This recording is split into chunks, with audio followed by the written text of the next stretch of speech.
Hai Sobat RRI, saat ini kita berada di kantor BMKG Nunukan. Kita akan membahas terkait tentang potensi bencana yang akan terjadi di Kabupaten Nunukan. Berdasarkan data, memang Kabupaten Nunukan merupakan potensi rawan yang cukup tinggi di Kalimantan Utara.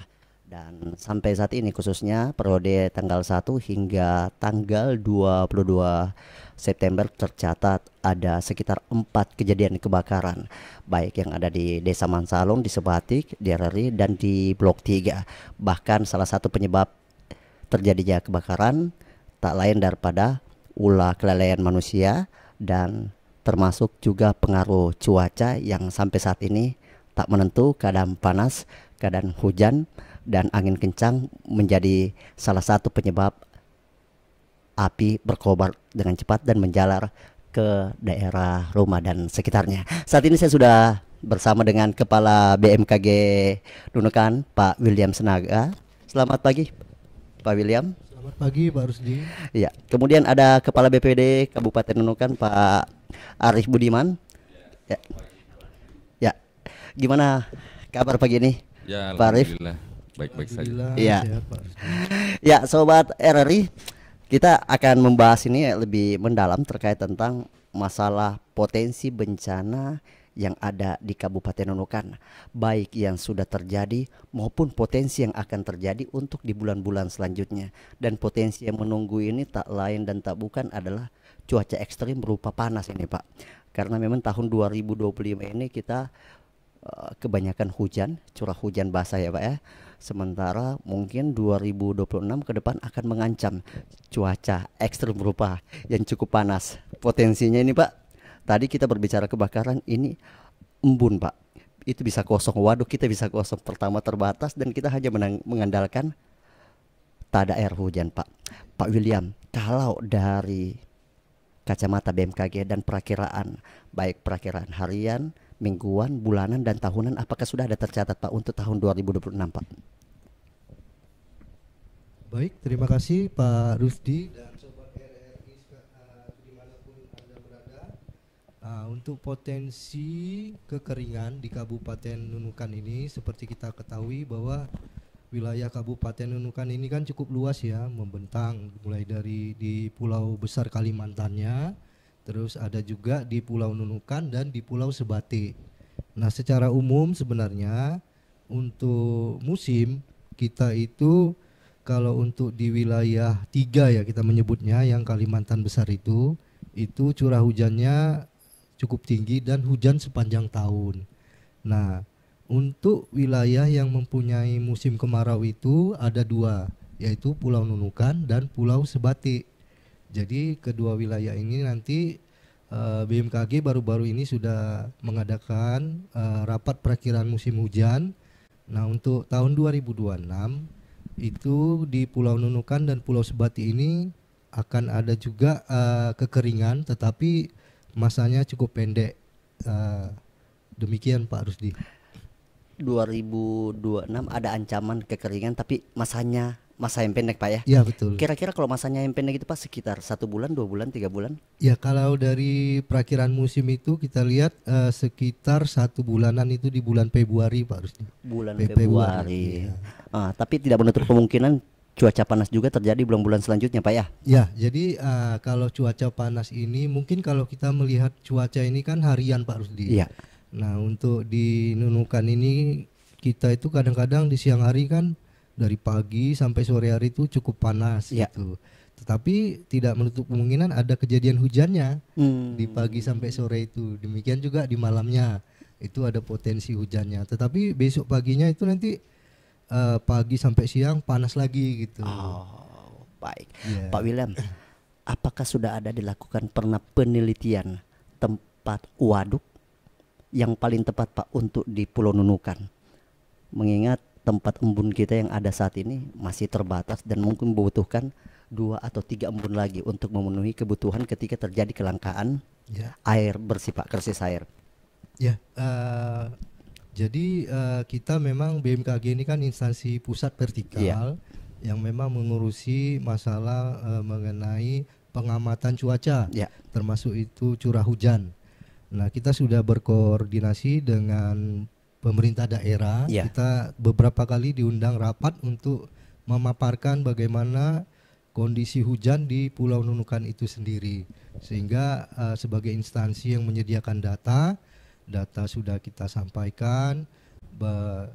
Nanti ada pihak-pihak terkait dari Pemda itu yang mengkaji mengenai untuk kalau embung ini kan seperti menabung air ya, jadi kalau dalam kondisi kekurangan air nanti embung bisa membackup kebutuhan air.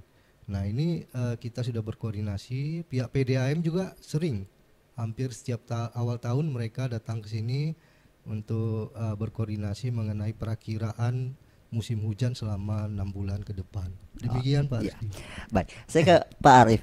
Pak Arief, ini menarik sekali tadi bahwa dalam setiap tahun antara BMKG dengan PDAM juga terus melakukan komunikasi yang intens terkait tentang potensi-potensi hujan, kekeringan dan sebagainya yang berkaitan dengan cuaca. Kalau dari BPBD Pak, apakah sudah ada komunikasi yang panjang dengan instansi terkait tentang penambahan embung, waduk, titik-titiknya, tempatnya, koordinatnya, yang semua berhubungan, bukan hanya Pulau Nunukan, Pulau Sebatik juga Pak? Silakan Pak Arief. Oh iya, terima kasih. Jadi BPBD Nunukan itu sekarang dengan BMKG juga kita sudah kerjasama untuk menyampaikan laporan harian dan mingguan tentang kondisi curah hujan di Kabupaten Nunukan ini. Karena bagaimanapun juga bencana yang terjadi di Nunukan ini berkaitan dengan curah hujan.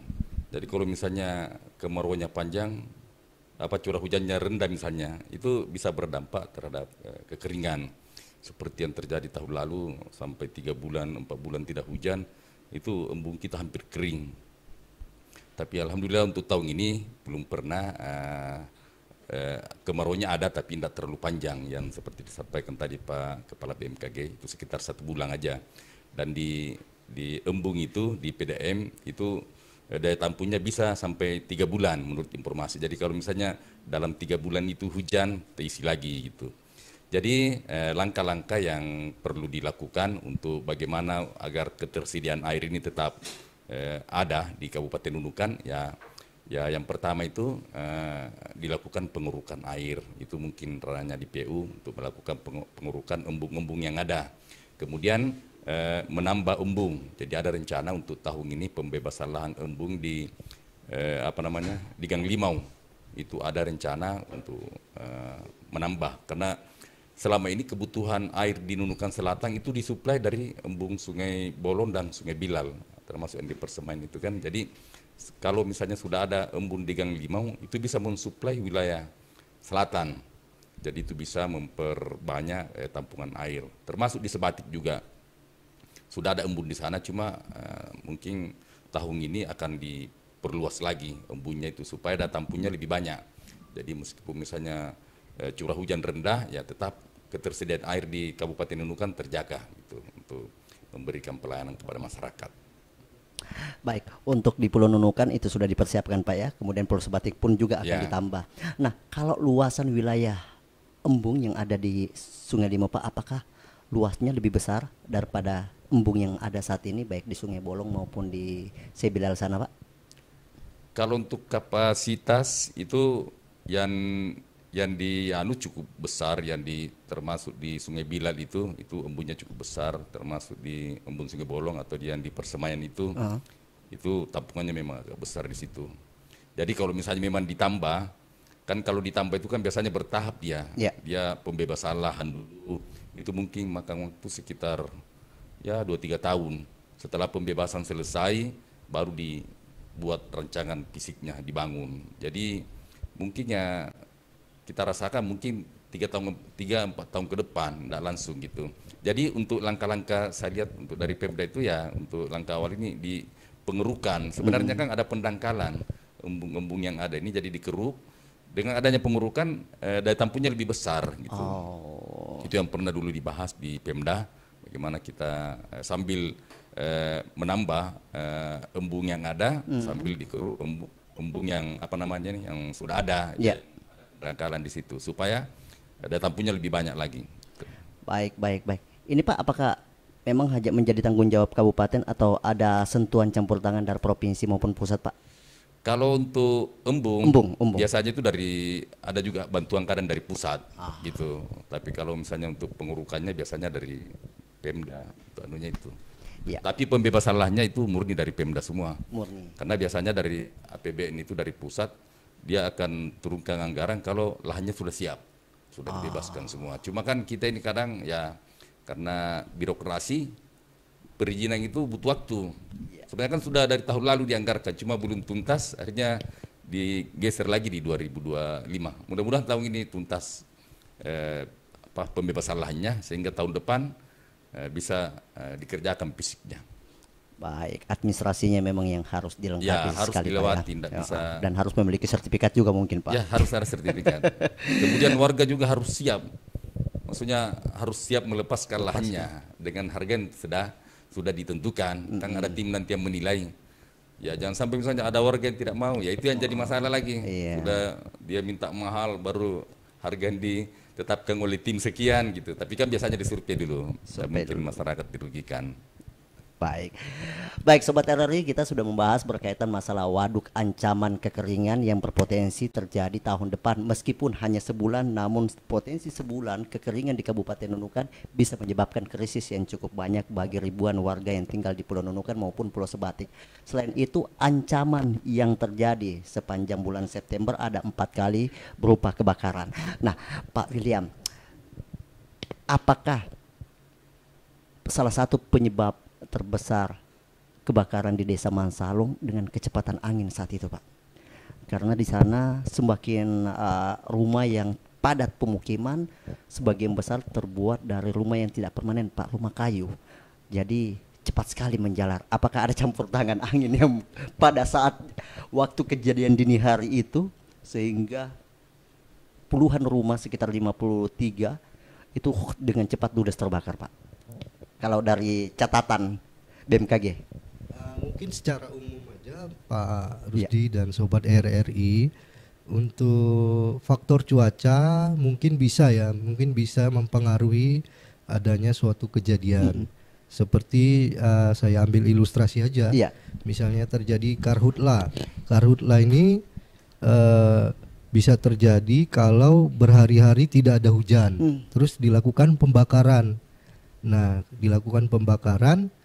ini apinya akan mudah menyebar karena objeknya itu kering semua di situ. Jadi apinya sulit dikendalikan. Nah, faktor cuaca itu salah satunya angin juga, betul Pak Rusdi.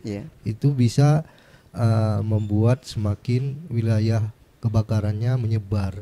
Demikian Pak Rusdi. Iya, baik Pak William, berbicara terkait tentang kondisi cuaca angin, pernah nggak catatan dari BMKG sendiri sejarah Pak ya sebelum-sebelumnya bahwa untuk wilayah Kabupaten Nunukan dari 21 kecamatan ini mengalami angin puting beliung Pak?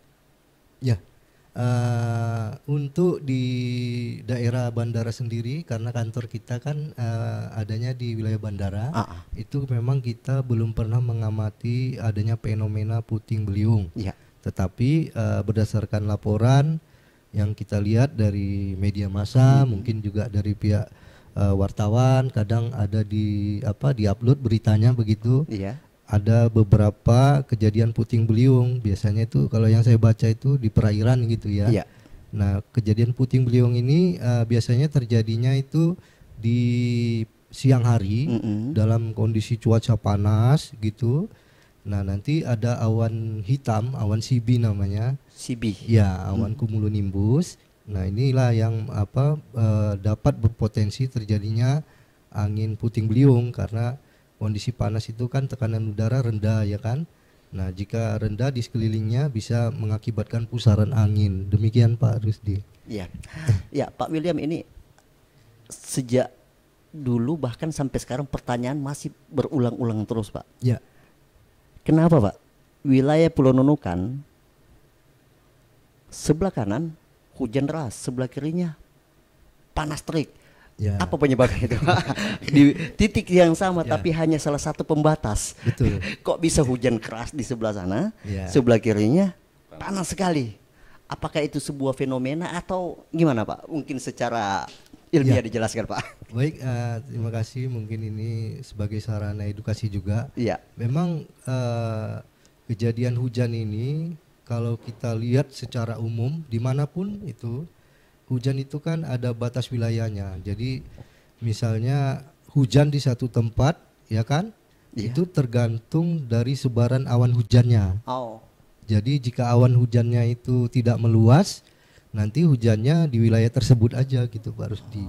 Nah kebetulan kita di sini kan seringnya melihat ya karena pandangan luas. Saya kadang kalau sore itu di pelabuhan itu bisa melihat di Sebatu itu hujan deras gitu ya. Sedangkan di Nunukannya nggak hujan gitu. Jadi hujan itu tergantung dari awan hujan tersebut.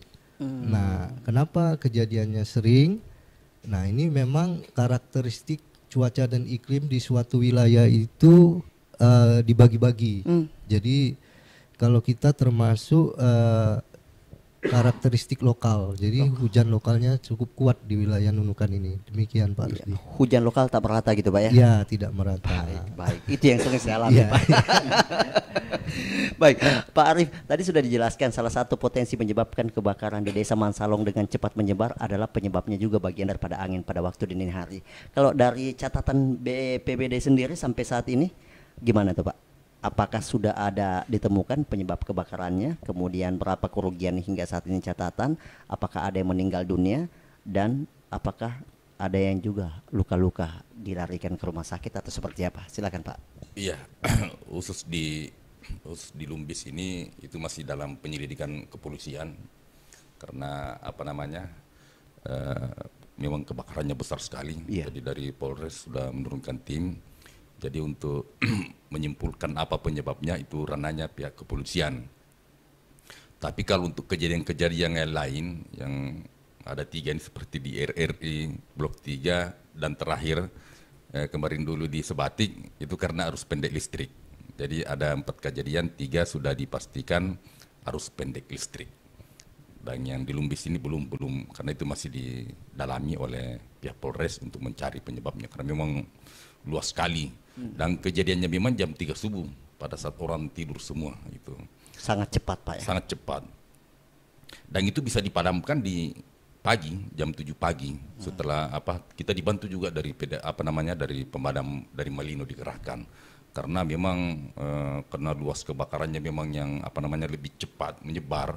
Ya mungkin tadi karena faktor angin, karena biasanya kan kalau ada memang kebakaran biasanya itu ya faktor angin juga. Ya beda seperti di Blok 3 karena di kirinya itu ada rumah bangunan batu yang tinggi, akhirnya itu menghambat penyebaran api. Kalau di Lumbis ini karena bangunan kayu jadi mudah terbakar dan bersambung. Ya itulah sebenarnya kalau kita membangun rumah begitu ya minimal ada jarak. Tapi kan di sana pasar, jadi biasanya kalau pasar itu mepet-mepet gitu. Jadi ya salah satu solusinya ya bagaimana kita tetap antisipasi kondisi jaringan listrik yang ada di rumah kita masing-masing. Karena itu tadi kadang kan biasanya kalau listrik kan kadang arusnya besar, dayanya besar, tapi kabelnya tidak standar, kecil. Itu bisa menjadi pemicu kebakaran. Jadi kan biasanya kan masyarakat yang penting sudah menyala, padahal misalnya kabelnya kabel serabut, baru bebannya di situ berat. Jadi itu yang bisa menjadi pemicu terjadinya kebakaran. Jadi memang perlu diedukasi nih masyarakat, bagaimana supaya sering-sering kita ngecek instalasi listrik yang ada di rumah. Ya enggak apa-apa kita ganti, misalnya kalau memang sudah tua, sudah enggak memenuhi syarat apa segala macam kan, ya kita ganti karena itu memang ada masanya. Enggak mungkin satu kali ini sampai ada masa untuk instalasi listrik itu, kabel-kabelnya yang misalnya tiap 10 tahun harus diganti misalnya. Apalagi yang bukan standar, yang serabut, itu sangat berbahaya. Jadi memang kita harus sering-sering ngecek. Ya saya minta untuk RT desa kalau datang berkunjung ke rumah-rumah warga yang ini instalasinya tidak standar ya bisa diingatkan untuk bagaimana kita bisa memperbaiki instalasi di rumah. Karena itu sebagian besar penyebab kebakaran yang ada di Nunukan itu dari listrik. Iya, itu sebagian besar. Jadi ya kita harus waspada. Iya, Pak Arief, ada nggak alat semacam deteksi dini ketika ancaman bencana itu terjadi, alarm itu berbunyi Pak? Contoh ketika kebakaran sana Pak ya, Jadi itu yang sebagai penanda. Kalau zaman-zaman dulu kan namanya istilahnya kentongan Pak. Tong tong tong tong Pak. Kalau sekarang ini kan lebih canggih, lebih modern, lebih ke digital. Ketika ada ancaman potensi mau tsunami mungkin, gempa bumi maupun kebakaran, secara otomatis dia sinyalnya menangkap dan memantulkan suara yang besar Pak. Tanpa diberitahu masyarakat dan warga langsung tahu, oh ini alarm bahaya yang diwaspada. Apakah ada begitu Pak sudah alatnya? Kira-kira yang ada saat ini. Silakan Pak. Kalau untuk karhutlah itu sudah ada untuk mendeteksi. Oh ada sudah Pak ya? Titik-titik apinya di mana. Cuma kalau untuk perumahan saya belum dapat. Apakah itu yang di kehutanan yang misalnya untuk mendeteksi apa namanya nih karhutlah bisa digunakan untuk perumahan, kami belum tahu, belum dikaji. Kalau untuk banjir ada namanya WS. Misalnya pada saat ketinggian air sistem yang apa namanya biasanya bunyi dia kalau misalnya ketinggian airnya sudah 3 meter bunyi. Ya, itu ada. Jadi itu bisa digunakan. Cuma kan kalau di Nunukan ini masih manual. Selama ini kadang kalau misalnya banjir di Malaysia ya warga kita siap-siap. Di Lumbis, di Pansiangan seperti yang terjadi 2 minggu lalu itu banjir di Malaysia. Kemudian ketinggian air di Lumbis itu sampai 9 meter, yang normalnya 6 meter. Tapi alhamdulillah karena air surut di Sembakung, akhirnya itu lewat saja, tidak merendam pemukiman warga di sana. Karena kalau ketemu air pasang, ketemu banjir kiriman dari Malaysia, sudah itu bisa 1-2 minggu terendam di Sembakung. Jadi ya meskipun itu tadi ada banjir kiriman dari Malaysia, tapi kondisi air kita surut itu biasanya aman aja. Tapi sekarang ini saya juga sudah usulkan rencana ada pertemuan Sosek Malindo. Kami juga sudah mengusulkan untuk kerjasama di bidang BMKG Pak. Maksudnya kalau bisa Malaysia juga menyampaikan informasi kondisi apa namanya curah hujan di sana supaya kita bisa jaga-jaga. Karena selama ini istilah ini saja, maksudnya karena kebetulan di Lumbis itu banyak keluarganya yang tinggal di Malaysia, jadi begitu di sana banjir, dia sudah hubungi keluarganya di Lumbis siap-siap. Ini banjir di Malaysia ini, kan airnya tetap ke Indonesia. Tapi kalau ada dari informasi BMKG Malaysia kan kita lebih siap lagi. Yang susah dideteksi itu seperti di daerah Tuling Onsoy. Itu kalau banjir di sana karena hulunya itu hutan. Nggak terdeteksi kadang tiba-tiba air banjir. Cuma dia misalnya kalau banjir jam 5 jam 6 biasanya itu jam 2 surut, tapi itu kadang banjirnya tinggi. Itu tiap tahun Pak terjadi. Itu agak susah dideteksi informasi-informasi karena kesananya bukan pemukiman, hutan. Mungkin karena adanya alih fungsi lahan di sana sehingga itu berdampak terhadap kejadian-kejadian banjir yang ada di Tulung Onsoy. Baik. Pak William, ini menarik Pak William. Apa yang disampaikan oleh Pak Arief berkaitan akan melakukan kerjasama BMKG yang ada di Malaysia bekerja sama dengan Indonesia. Gimana nih Pak William? Jadi memang untuk cuaca BMKG sebenarnya kan juga sudah membuat sistem peringatan dini. Sistem peringatan dini ini berupa aplikasi, ya kan, aplikasi info BMKG. Nah ini semua masyarakat bisa menginstal di HP-nya masing-masing. Nah info itu adalah info perakiraan cuaca dan info kalau akan terjadi hujan lebat. Jadi misalnya kita kayak saya nih install di HP saya, nanti ada notifikasi kalau di wilayah Kalimantan Utara itu akan terjadi hujan lebat, nanti ada notifnya gitu. Pak. Nah untuk wilayah-wilayah yang rawan tadi kita sudah mendengar bahwa Pemda dan BPBD Pak Arief sudah menjelaskan memang ada beberapa wilayah yang rawan bencana, baik itu karena kejadian hujan di wilayah tersebut maupun hujan di tempat yang lain yang airnya mengalir ke wilayah tersebut. Nah untuk ini sebenarnya BMKG bisa juga menyediakan datanya, baik berupa data satelit maupun radar. Namun demikian karena ini kan kaitannya dengan wilayah administratif. Jadi kalau kita menyebut nanti wilayah Malaysia kan seperti apa? Nah inilah mungkin yang sedang dikaji oleh Pak Arif ya kan, Iya. bersama dengan pihak Pemda. Ya kami mendukung saja untuk informasi yang di luar wilayah administratif kita. Demikian, Iya, Pak. iya, iya. Tetapi ada sisi positifnya ya Pak ya, ketika hubungan kerjasama ini terjadi, mempercepat informasi ketika terjadi ancaman-ancaman bencana seperti yang Pak Arif sampaikan tadi sejak awal. Ya, jadi kalau untuk informasi rilis Iya. ya itu baik, tetapi kalau secara spasial sebenarnya kita bisa mengakses nanti di aplikasi Info BMKG. Cuman itu dalam bentuk gambar aja, Pak. Iya, grafik gitu Pak ya. Gambar-gambar Peta. grafik. Peta. Ya, jadi peta satelit itu bisa kita lihat nanti pergerakan awan hujan. Oh. Baik yang misalnya case-nya di perbatasan. Nah, itu kita bisa deteksi ada di sana hujan. Nah, itu bisa kita lihat di situ, Pak. Oh iya, saya baru ingat nih, Pak William. Kira-kira sudah ada berapa instansi sini Pak William yang memasang info BMKG di setiap kantor-kantor mereka? Jadi setiap warga siapapun datang ketika memasuki instansi tersebut, mereka sudah melihat dan memonitor informasi BMKG yang disampaikan setiap hari itu Pak.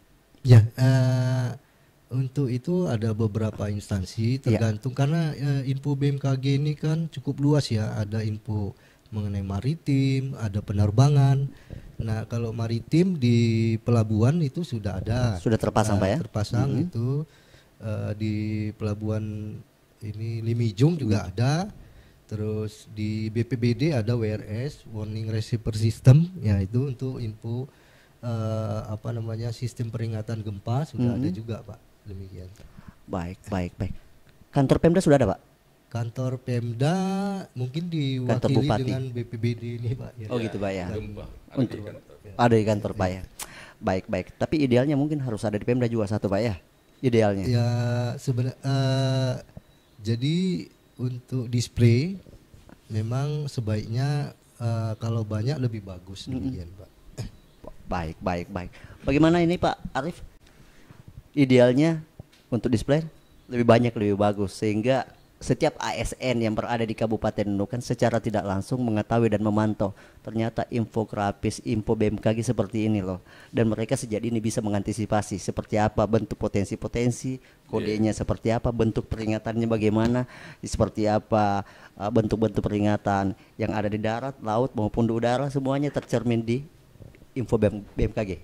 Pak Arif gimana Ya, ini? sebenarnya idealnya begitu ada di info BMKG untuk bisa kita melihat bagaimana kondisi cuaca apa segala macam supaya lebih mudah diketahui masyarakat. Cuma kan kayak kembali ke BMKG lagi karena ini kan menyangkut ketersediaan dana. Kalau misalnya mau dipasang di instansi-instansi. Jadi ya untuk yang di kantor sendiri itu ada info kebencanaan. Jadi kadang itu misalnya kalau Pak Bupati atau ada informasi kebencanaan biasanya kami tahu untuk seluruh Indonesia berdasarkan itu dari info kejadian-kejadian bencana. Jadi kalau misalnya ada yang bertanya bagaimana berapa ini, kita tahu semua di situ berapa skala ada tergambar di layar yang sudah disiapkan oleh BMKG pusat Pak yang dipasang di Nunukan. Itu ada titik-titik sendiri. Cuma untuk di sini kayaknya baru satu dipasang di kantor.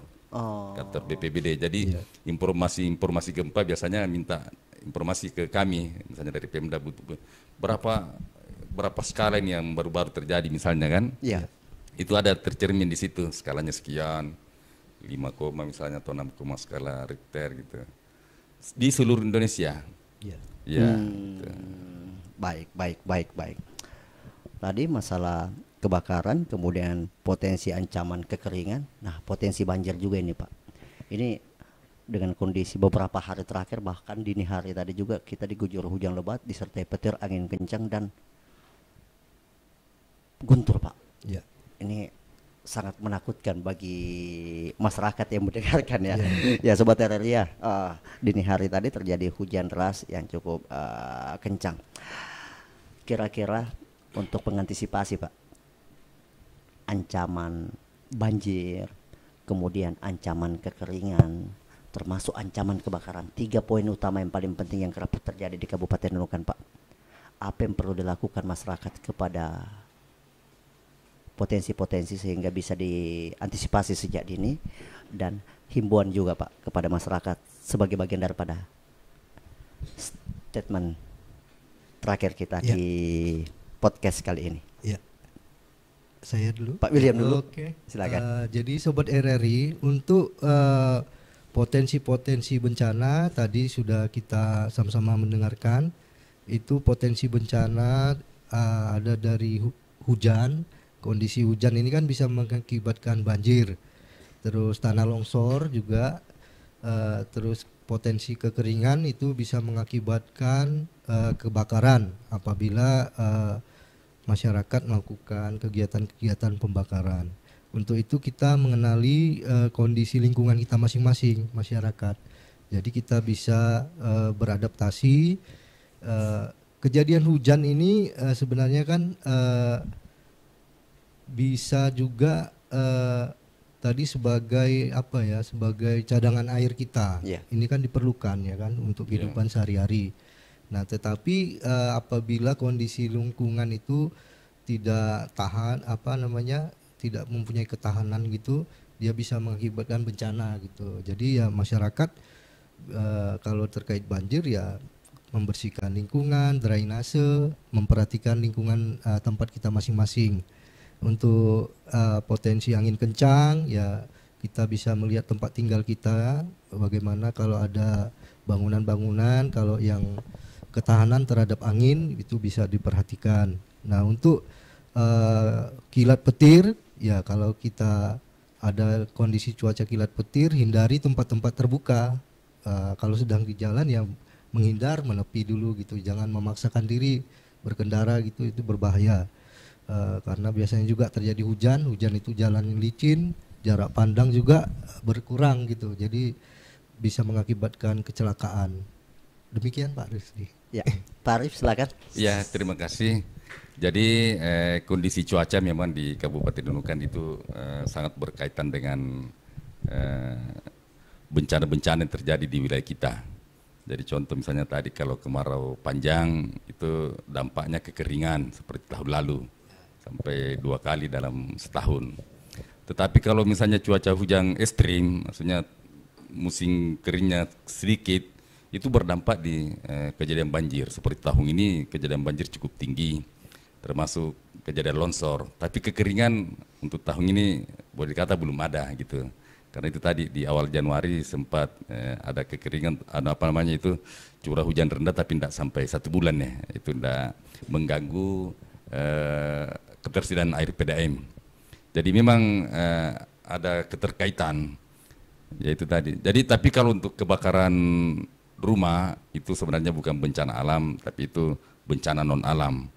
Itu tidak ada kaitannya dengan cuaca. Jadi murni karena kelalaian kita. Kalau untuk kebakaran pemukiman atau kebakaran rumah, jadi memang kita yang harus hati-hati. Kecuali tadi kebakaran hutan dan lahan, biasanya pemicunya memang bakar-bakar, tapi itu merembes kalau pada saat musim kemarau. Tapi alhamdulillah untuk tahun ini angka kejadian karhutla itu masih rendah. Yang naik ini banjir dengan longsor untuk tahun ini. Karena sesuai dengan informasi kondisi cuaca kita memang untuk tahun ini lebih sedikit keringannya, lebih tinggi curah hujannya.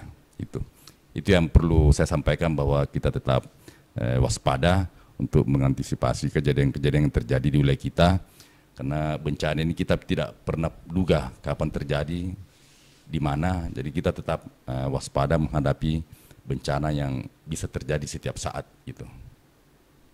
Ya. Baik, Sobat RRI, demikian podcast kali ini. Kesimpulan yang bisa kita ambil dari disampaikan oleh Pak William dan Pak Arif, pastikan dapat informasi yang akurat dan download langsung kanal resmi BMKG maupun BPBD untuk mengupdate informasi Anda, dan sebagai benteng utama ketika Anda beraktivitas baik yang berada di laut, di darat maupun di udara. Saya Rusdi Mursalim bersama tim kerabat kerja bertugas. Terima kasih. Sampai jumpa.